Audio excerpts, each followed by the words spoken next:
તે પાલું ગપો ઘેર આવ્યો તમારા ઘેર આવ્યો તો ઉવે રોતો તો બાપડો તે એને પડાઈને 2 ધોકા ભરવાના હતા ઊભા બૈડામાં. એવા ગરીબને ના મારો હાય લાગશે તમને કહું હું. અને એટલો બધો લડવાનો શોખ હોય નહીં તો મારા હોમાં આવતા રહો તમને કહું હું. હવે તમે તો ભાઈ છો તમારા હમું ના આવે પણ ગપો છો ગળાની સોગન માર ખાઈને મરી જાય એવો છે ફૂમતાઈ એને ઓળખતા નહીં. હું જોતો પીવા બરોબર હું પીવા જોતો ઈડો પીવા આવ્યો તો એટલે મને કે વાઘુજી ચમ આયા કીધું તું ચમ આવ્યો એટલે કે હું પીવા આવ્યો કીધું હું એ પીવા આવ્યો એટલે કે તમે પીવા આવ્યા હું હાલ મફુજીને ફોન કરું બરોબર.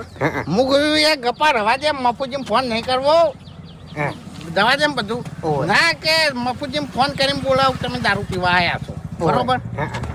પછી થાપ આવ્યો બરોબર. હા એટલે તમને દારૂની ના પાડી છે મફુજી એટલે કીધું છે બાપડે. અને શું કરવા મારવો પડે લ્યા. હું દારૂ પીવું છું ને મારું